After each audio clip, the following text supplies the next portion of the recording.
ये कहानी एक ऐसे जंगल की है जो जंगल बहुत ज्यादा खूबसूरत था। उस पूरे जंगल में उपजाऊ जमीनें और हरियाली भरी पड़ी थी, जिसकी वजह से दूर जंगल के पक्षी उस जंगल में घूमने आते थे और उसके सुंदर नज़ारे देखा करते थे। मीनू चिड़िया, सुना है हमारे पास वाला जंगल बहुत ज्यादा खूबसूरत है। वहाँ बहुत सी उपजाऊ जमीनें और बहुत हरियाली है। सही सुना है मिट्टू तोते तुमने। वो जंगल बहुत ज्यादा सुंदर है। वहाँ बहुत हरी भरी जमीनें हैं और वहाँ पर जंगल के काफी सारे पक्षी घूमने भी जाते हैं। तो मीनू चिड़िया, चलो हम भी वहाँ घूमने चलते हैं। मुझे भी ऐसे जंगलों में घूमने का बहुत शौक है जो इतने ज्यादा सुंदर हों। मिट्टू तोते, सोच तो मैं भी रही थी उस जंगल में घूमने का, परंतु मेरे साथ कोई घूमने वाला नहीं था। परंतु अब तो मेरे साथ चल रहे हो तो मैं भी तुम्हारे साथ चलूंगी।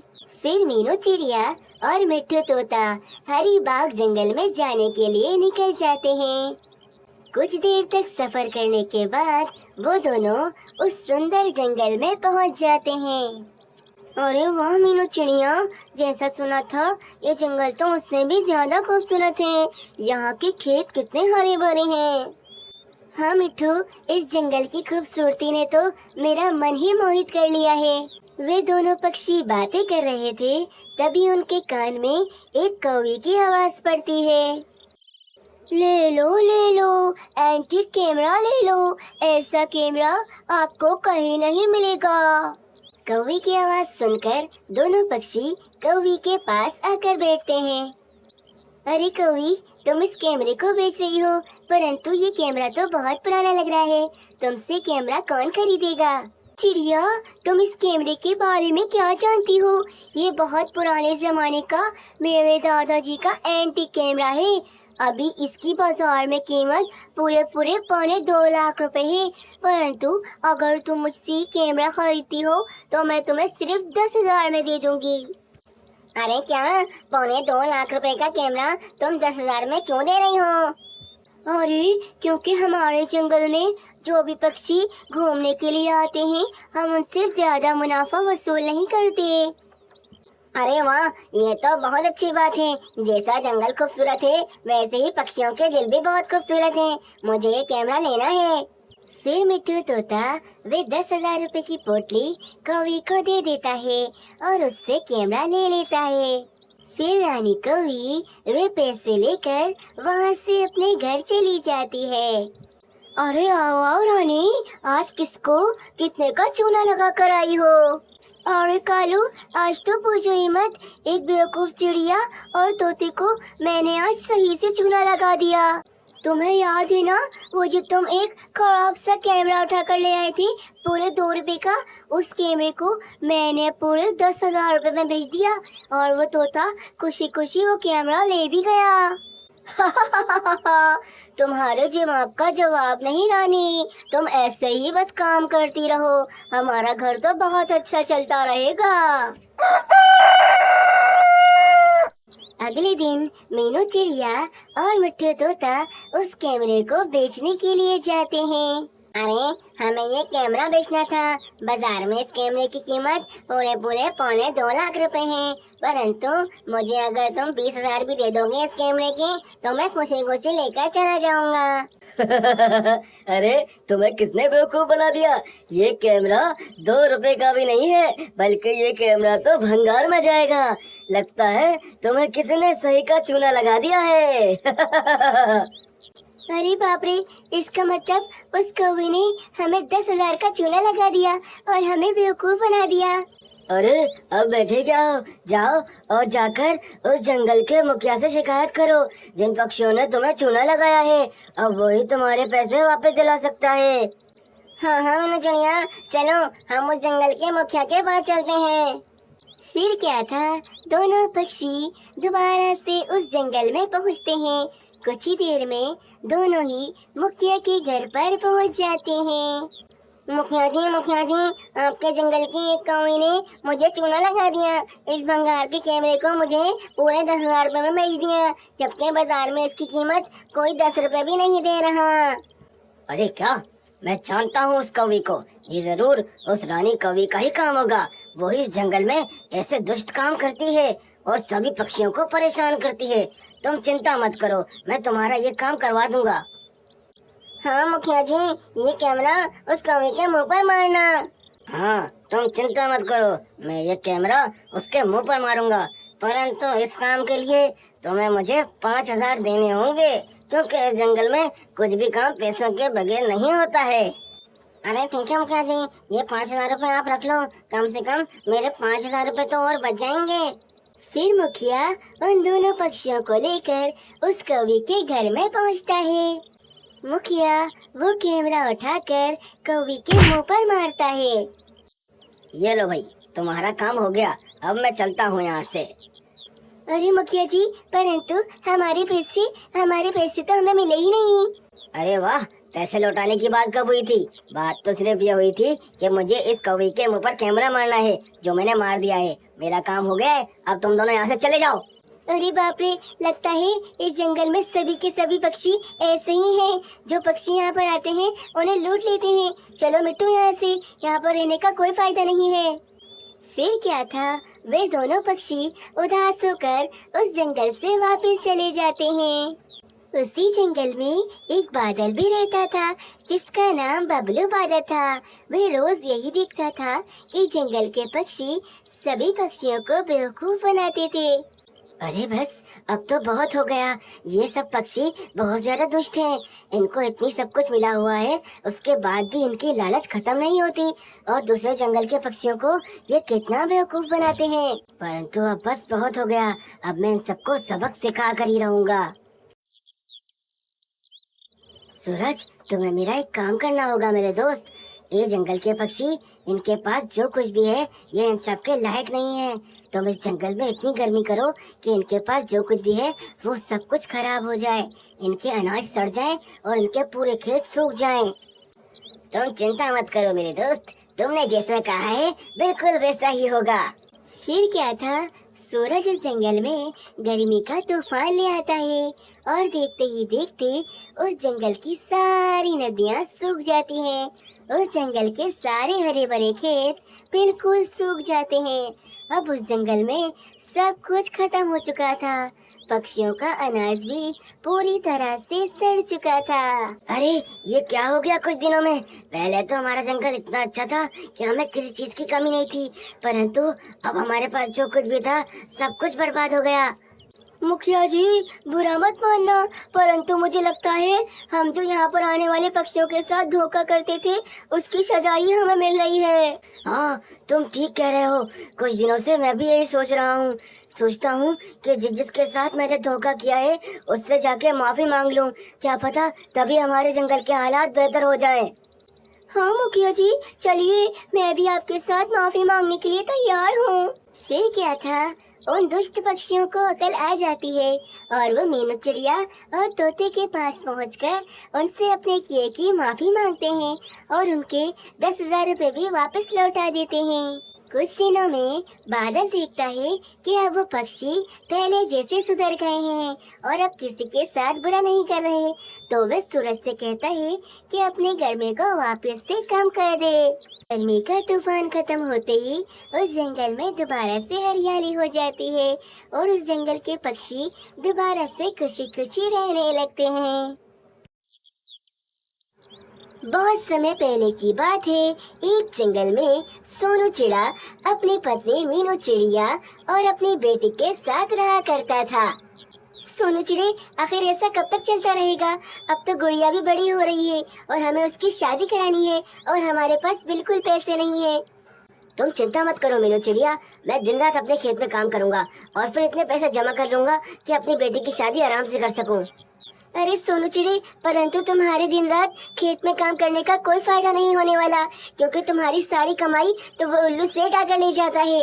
हाँ, बस यही सबसे बड़ी मुसीबत है। उस उल्लू सेठ से उधार लेकर मैंने अपनी जिंदगी की सबसे बड़ी गलती कर दी। अब ब्याज के नाम पर वो मुझसे उधार से ज्यादा दुगनी रकम ले चुका है। सोनू चिड़े, हम बहुत कमजोर हैं। काश हमारा कोई बेटा होता तो वो उल्लू सेठ के सामने डट कर खड़ा हो जाता। हाँ, तुम ठीक कह रही हो मीनू चिड़िया, परंतु ये मुश्किल वक्त है, हमें इसका सामना करना होगा। तभी उन दोनों की बेटी गुड़िया वहाँ पर आ जाती है। माँ, पिताजी, मुझे लगता है ये सब कुछ मेरी वजह से ही हो रहा है। मेरी शादी कराने के लिए आप दोनों कितने ज्यादा परेशान हैं। अगर मैं नहीं होती तो ये मसले होते ही नहीं। नहीं बेटा, ऐसे नहीं कहते। ये सब कुछ तुम्हारी वजह से नहीं, बल्कि उस उल्लू सेठ की वजह से हो रहा है। फिर एक दिन सोनू चिड़ा अपने खेत में काम कर रहा होता है कि तभी उल्लू सेठ वहाँ पर आता है। हाँ, बस करो बस करो, अब तुम्हें इस खेत में बिल्कुल काम करने की जरूरत नहीं है। अरे उल्लू सेठ आप, परंतु अगर मैं अपने खेत में काम नहीं करूँगा तो और कहाँ काम करूँगा? ये तो मेरा ही खेत है। हैं? क्या इतने भुलक्कड़ हो तुम? भूल गए तुमने मुझसे कितना उधार लिया हुआ है, इसलिए अब से ये खेत मेरा है और तुम यहाँ से निकल जाओ। उल्लू सेठ, ये क्या कह रहे हो? मैं तो कब से तुम्हारा उधार चुका रहा हूँ, परंतु तुम्हारा उधार है कि खत्म होने का नाम ही नहीं ले रहा। ये मेरा खेत है, मैं यहाँ से नहीं जाऊँगा। देखता हूँ मुझे यहाँ से कौन निकालता है। अरे ओ चिड़े, ज्यादा उल्लू सेठ से बदतमीजी करने की जरूरत नहीं है, नहीं तो इस खेत से धक्के मारकर बाहर निकाल दूंगा। तुम्हारी भलाई इसी में है कि चुपचाप खामोशी से यहाँ से बाहर निकल जाओ। बेचारा सोनू चिड़ा उन दोनों बदमाश पक्षियों के सामने बेबस था। हाँ ठीक है, निकल रहा हूँ मैं इस खेत से, परंतु तुम दोनों मेरी बात याद रखना, मैं तुम दोनों को छोड़ूंगा नहीं। फिर सोनू चिड़ा वहाँ से चला जाता है और कुछ ही समय में वो अपने घर पहुँच जाता है। अरे सोनू चिड़े, क्या बात है? आज दोपहर के समय तुम घर कैसे आ गए? वैसे तो रोज तुम दोपहर के समय घर नहीं आते हो। अरे क्या बताऊं मीनू चिड़िया, उस उल्लू सेठ ने आखिरकार हमारा खेत भी हमसे छीन लिया। मैं उसके सामने खड़ा रहा, परंतु उसका कुछ भी नहीं कर पाया। वो अब भी यही कहता है कि मैंने उसका उधार नहीं चुकाया है, जबकि ब्याज के नाम पर वो मुझसे दुगनी रकम ले चुका है। पिताजी, काश मेरा कोई भाई होता तो वो इस समय आपका बहुत साथ देता और उस उल्लू सेठ को अच्छा सबक सिखाता। हाँ बेटी, परंतु आप क्या कर सकते हैं, ये सब तो किस्मत के खेल हैं। रात हो जाती है, परंतु सोनू चिड़े को आज पूरी रात नींद नहीं आती। सुबह के समय सोनू चिड़ा अपने दोस्त मिट्ठू से मिलता है। मेरे दोस्त, मैं ये सोच रहा हूँ कि ऐसे डर के पीछे ना हटूं, उस उल्लू सेठ को अच्छा सबक सिखाता हूँ। तोते महाराज के पास जाकर उसकी शिकायत करता हूँ, फिर तोते महाराज जी मुझे इंसाफ दिलवाएंगे। तुम ठीक कह रहे हो मेरे दोस्त, परंतु इससे भी कुछ नहीं होने वाला। वो उल्लू सेठ तोते महाराज का अच्छा दोस्त है और उसने तोते महाराज को भी बेवकूफ बनाया हुआ है। तोते महाराज की आंखों पर उसके झूठ की पट्टी बंधी हुई है। वे तुम्हारी बात बिल्कुल नहीं मानेंगे। अरे तो अब मैं क्या करूं? मैं तो बहुत परेशान हो गया हूं। मैं अपना परिवार अब कैसे चलाऊंगा? मुझे तो ये समझ नहीं आ रहा। देखो सोनू चिड़े, मुझे नहीं लगता कि वो उल्लू सेठ तुम्हारा खेत अब तुम्हें वापस करेगा, इसलिए अब से तुम मेरे खेत में ही काम करो। जो दूसरे पक्षियों को मैं देता हूँ उससे थोड़ा ज्यादा ही तुम्हें दे दूंगा। तुम्हारा परिवार का गुजारा अच्छे से हो जाएगा। हाँ ठीक है, वैसे भी मुझे काम की तलाश है, तो तुम्हारे खेत में ही काम कर लेता हूँ। फिर उस दिन से उस परिवार के तीनों पक्षी उस तोते के खेत में काम करने लगे। फिर एक दिन जब वे तीनों पक्षी काम कर कर थक गए और बैठकर भोजन खा रहे थे, तभी उनके पास एक गरीब पक्षी आया। मैं बहुत भूखा हूँ, मुझे बहुत भूख लग रही है। अगर तुम मेरी कुछ मदद कर सको, मुझे थोड़ा भोजन खिला सको, तो तुम्हारी बड़ी मेहरबानी होगी। हमारे पास तो बस ये 2 ही रोटियां हैं, परंतु मुझे लगता है कि इस समय इस भोजन के हकदार हमसे ज्यादा तुम हो, इसलिए ये लो, ये भोजन ले जाओ तुम। तुम तो बहुत भले पक्षी हो, खुद को भूख लगी है फिर भी अपना सारा भोजन मुझे दे दिया। परंतु मैं भी कुछ मुफ्त में नहीं रखता, उसके बदले में उससे दुगना ही देता हूँ। अच्छा, तुम्हारी हालत तो खुद इतनी खराब है, तुम मुझे क्या दे सकते हो? फिर वे पक्षी वहाँ से मिट्टी उठाकर उस मिट्टी से एक चिड़े की मूर्ति बना देता है और वे मूर्ति वे सोनू चिड़े को दे देता है। मूर्ति को रात को अपने पास ही रखना, देखना ये मूर्ति तुम सबके बहुत काम आएगी। फिर क्या था, रात हो जाती है। गुड़िया और बाकी दोनों माता पिता उस मूर्ति को अपने सामने रख लेते हैं। मुझे तो लग रहा है वो पक्षी हमें बेवकूफ बनाकर चला गया। ये मूर्ति तो बस मिट्टी की है, इससे क्या होगा? नहीं पिताजी, आपने देखा नहीं था उस पक्षी ने कैसे इतनी जल्दी मिट्टी से इतनी अच्छी मूर्ति बना दी थी। इसका मतलब ये मूर्ति काम जरूर करेगी। फिर कुछ ही देर में उस मूर्ति से जादू की किरणें निकलने लगती हैं और अचानक से वह मूर्ति एक असल चिड़ै में बदल जाती है।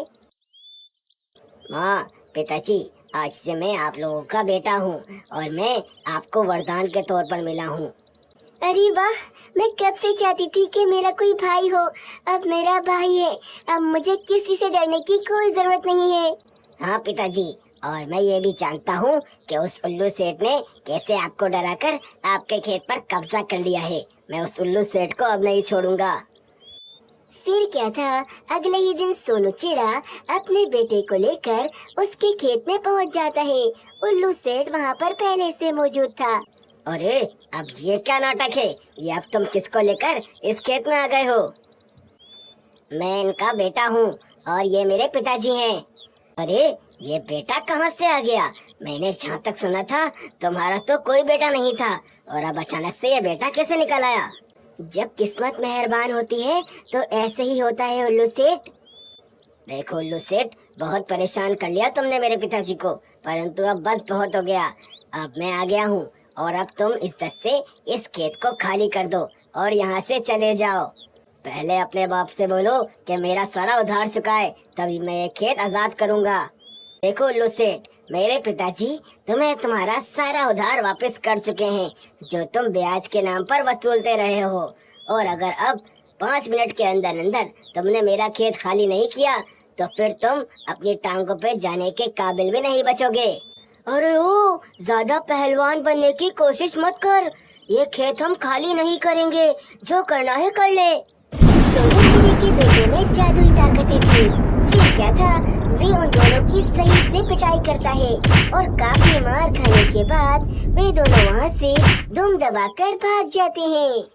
उस दिन के बाद से सोनू चिड़ा और उसका बेटा उसके खेत में काम करने लगे और अपने परिवार को हंसी खुशी चलाने लगे।